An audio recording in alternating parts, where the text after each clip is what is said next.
Hey, Shalom Yasharala, which means peace, Israel. I'd like to start off by giving our praises, honor, and glory unto Yahweh, Bahashem, Yahweh Shai, Bahashem, Rachakodash. Yahweh, thou be the true and powerful mighty name, or who dwell ignorantly, calls God, Jehovah, Yahweh, or higher. Bahashem means in the name, Yahweh Shai, thou be the true and powerful mighty name, or who dwell ignorantly, calls Jesus Christ, Yeshua, Yeshua, or Yeshaya. And the Rachakodash is the Holy Spirit, according to the ancient Paleo Hebrew tongue.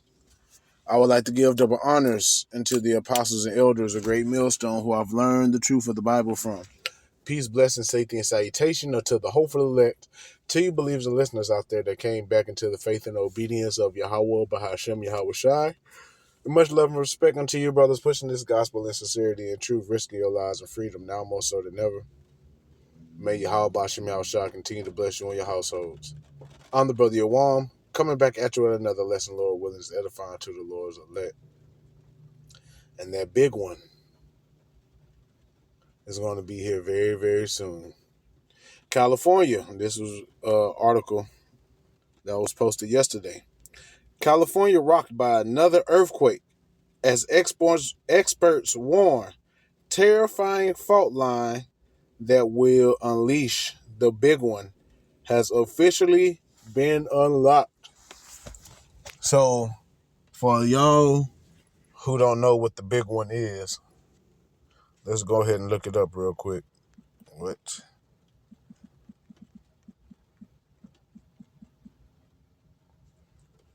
The big one in California. The big one refers to a hypothetical, which means an estimated guess, massive earthquake, a 7.8 or greater, that experts warn is long overdue to strike the state, primarily along the San Andreas Fault, because the fault has not experienced a major rupture since 1857. It has built up critical high levels of stress. Depending on where you are in the state, the exact fault associated with the big one can differ, though it generally involves one of these major systems. Okay, you have the San Andreas Fault stretching roughly 800 miles. This multi-strand fault line is the most famous. Scientists have warned that stress along its Southern California segments is at its highest in at least 1,000 years, Salakia, posing a severe threat to highly populated areas like Los Angeles and the San Francisco Bay Area. The Hayward Fault, running through the densely populated East Bay near San Francisco. This fault is also considered highly dangerous, with experts frequently warning that it is primed for a major rupture. And you have the Cascadia Subduction Zone. For far northern California, the big one often refers to a colossal megaquake and tsunami threat originating from this massive offshore fault. The last major seismic event, dubbed a big one, was the 1857 Fort Tejon earthquake, which registered a magnitude 7.9 and ruptured about 225 miles of the San Andreas Fault. Okay, and I believe that the big one, because I heard about the infamous big one when I was a child, and if I remember them saying correctly, that the big one could separate. It's going to be so strong that it's going to separate the landmass California away from the United States. Don't know how true that'll be, but just saying that so you can get an idea of how powerful this quake is going to be. Okay, so back to the article. According to a report from the Daily Mail, Southern California experienced another notable seismic event on Monday, raising fresh concerns among scientists about the potential for a catastrophic quote-unquote big one along interconnected fault systems. A magnitude 4.3 earthquake struck roughly 90 miles from Los Angeles, following closely on the heels of a magnitude 4.1 tremor the previous day along the same hazardous zone. The latest quake occurred at approximately 9:40 a.m. local time on Monday, with the U.S. Geological Survey confirming its location along the Garlic Fault. Neither event caused reported injuries or significant damage, yet they have drawn attention due to their proximity to a critical junction with the much larger San Andreas Fault. Geophysicist Stephen Burns has highlighted the developments as potentially signaling increased underground stress in a region long considered prime for major activity. So, just me speaking as a man, it wouldn't be the best to live out there in California right now. Okay, especially with all these earthquakes and stuff, knowing that a big one is going to hit. I mean, it just doesn't seem like something wise to do. Okay, the Garlic Fault runs east-west through Southern California and intersects with the San Andreas Fault, a roughly 800-mile fracture that extends from the southern part of the state northward into the Pacific Ocean. Burns noted that Sunday's tremor struck at a rare meeting point between these two systems, an area that had not experienced a quake of a comparable strength in more than 26 years. We already know that the Garlic is locked and loaded for a big rupture. Could be a magnitude 7 or higher, magnitude 7.5 or greater even, Burns said. He added, if you get an earthquake right here, hitting precisely the point where the two meet, and we haven't seen an earthquake of that magnitude strike that area in at least 26 years, you know that something's evolving here. Monday's 4.3 magnitude struck along the Garlic Fault, but approximately 70 miles east of the key junction with the San Andreas. Burns, a science communicator and founder of Earth Evolution, described the sequence as a possible indicator that stress is accumulating and that activity on the Garlic could propagate into the longer San Andreas Fault, potentially triggering widespread devastation across Southern California.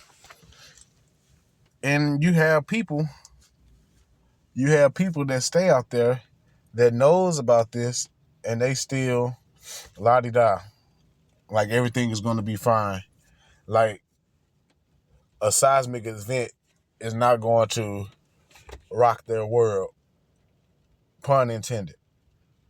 Okay? So let me get a couple of scriptures real quick, man. You know I got to open up with this.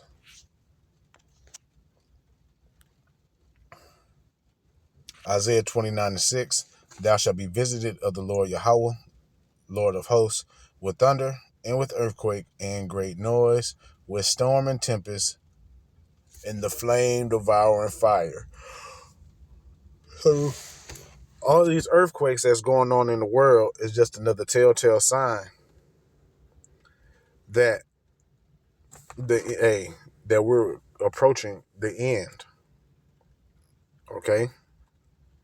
Babylon is falling, bros. And there's nothing that can't be done. Okay? Jeremiah 51:6. Flee out of the midst of Babylon and deliver every man his soul. Be not cut off in her iniquity, for this is the time of Yahweh's vengeance. He will render unto her a recompense. Right, man. Okay. And, you can physically leave Babylon the Great. You have people that's doing it. But, hey, those curses are still going to follow you. Okay. So a lot of times we tell brothers and sisters, to flee out the midst of Babylon mentally and spiritually, leave this world behind.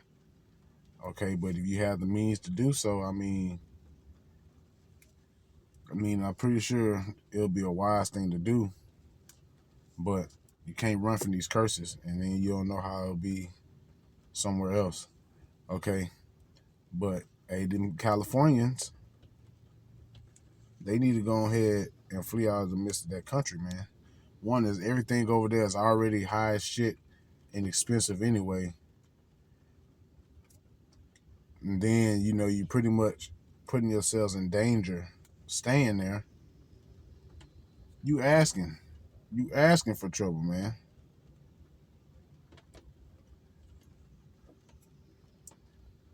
Flee out of the midst of California, man. Okay, because, I haven't experienced an earthquake, but just from the footages and the videos I've seen of people in earthquakes, it's not a pretty sight. Okay, because Yahweh's coming to exact vengeance on this place. Let's go back to the article. Both faults are classified as strike-slip systems where massive sections of the Earth's crust slide horizontally past one another. At their intersection near Fraser Park, the opposing movements create a complex zone of compression and tension. Over centuries, sections of these faults can become locked, building immense pressure until a sudden release unleashes powerful seismic energy. The Garlic Fault itself has not experienced a major rupture for 500 to 1,000 years, according to Burns. The Garlic Fault is heavily locked up. It hasn't had a major rupture. Think magnitude 7.5 for 500 to 1,000 years, he stated in the discussion. While some seismologists from Southern California Seismic Network have suggested Sunday's quake may have originated on a nearby secondary fault rather than directly at the main junction. The broader regions remains under significant strain. Studies indicate the San Andreas Fault is experiencing its highest stress levels in 1,000 years, with experts estimating a high probability of a major earthquake exceeding magnitude 6.7 in coming decades. It might be sooner than that, Lord willing, man. Okay, because I have a feeling that big one is going to be part of, shit hitting the fan here. A University of Hawaii's researcher, Lillian Burkhardt, noted in June that the system is in a critical loaded state due to prolonged stress accumulation and the passage of more than 160 years since the last significant rupture in parts of the area. Burns also observed a strong solar flare occurring hours before the Monday quake, though he described any potential connection as part of broader, complex interactions between solar activity and Earth's crust rather than an immediate trigger. And who's to say that solar flare that he's seeing, that probably could have been a chariot. And that's, because the angels in the chariots have powers over, disasters in the world. Okay, they've been seen to stir up volcano for activity. Activity like tsunamis and hurricanes and all that. So I wouldn't be surprised. I wouldn't be surprised. All right, let's bring this thing home.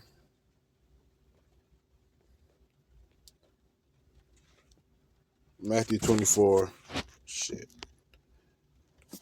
In verse 3, and as he sat upon the Mount of Olives, the disciples came unto him privately, saying, Tell us, when shall these things be, and what shall be the sign of thy coming in of the end of the world? So the disciples asked Yahushua, give us clues, give us signs of when you're going to be coming back. And Yahushua answered and said unto them, Take heed that no man deceive you. For many shall come into my name, saying, I am anointed, yet shall deceive many. And you shall, you have, people saying that they're actually JC, okay, or people just saying that they've been anointed by the Most High, to be whatever, and they come with the message, A lot of the times, them people be false. Verse 6, and you shall hear wars and rumors of wars. See that you be not troubled, for all these things must come to pass, but the end is not yet. Yeah, that Iran conflict is getting heated up, as well as the Russia conflict. Things are heating up, man. Okay, it ain't no telling how much time we have left. Okay, and you see people still optimistic, thinking we still have decades here in this place. But starting with the elder apostle Tahar and like man on down, we're counting down months, man. Okay, it could be another 12 months, 24 months, but we're done counting years in this place, bro. Continuing on, verse 7, for nation shall rise against nation and kingdom against kingdom. And there shall be famines and pestilences and earthquakes in diverse places. All these are the beginning of sorrows. So all these different events, earthquakes, you have, the orchestrating famines, these wars. People, you would think people will see this thing and, see all these events happening, okay, and tie it onto end time prophecy and be trying to get themselves in order. But they not, okay? But they not, because these people don't really truly read the scriptures and they don't know what's going on, man. Okay? Let me get this prudent. Proverbs 22:3, a prudent man foreseeth the evil and hiding himself, but the simple pass on and are punished. Okay? And the prudent represents those who use wisdom. Ultimately, those that are in this ministry in the household of faith. Okay? We're not putting our eggs in the basket of this world. Okay? Because we know that this world is on its way out. We're putting our eggs in the basket of Yahweh by Hashem Yahweh Shai. So let me get this last one and I'm going to close out. 2 Ezra 9:1. He answered me then and said, measure thou the time diligently in itself. And when thou seest parts of the signs past, which I have told thee before, then shalt thou understand that it is the very same time wherein the highest will begin to visit the world which he made. Isaiah 29:6. Okay. Therefore, when there shall be seen earthquakes, and we just read an article about, an earthquake, uproars of the people, and I talked about that yesterday. You have, uproars going on here in the States due to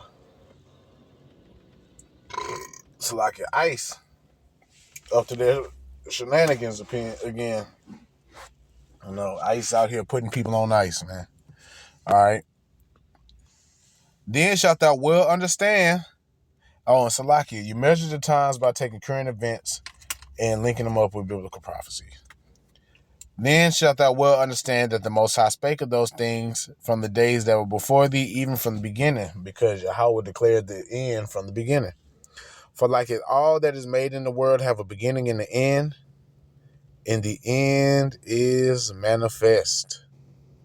So it's clear to see that we're at the end, whether, people want to see it or not. But those that don't want to see it, hey, they're going to get punished, as we just read in Proverbs 22:3. The simple pass on and are punished. But the prudent, those of us in the household of faith, we continue to hide ourselves in this truth, in the secret place of Yahweh Ba'Shem Yahweh Shai, man. So I pray and hope the edification was made. Just wanted to report on that real quick, giving all praises, honor, and glory unto Yahweh Ba'Shem Yahweh Shai, Ba'Shem HaKadosh.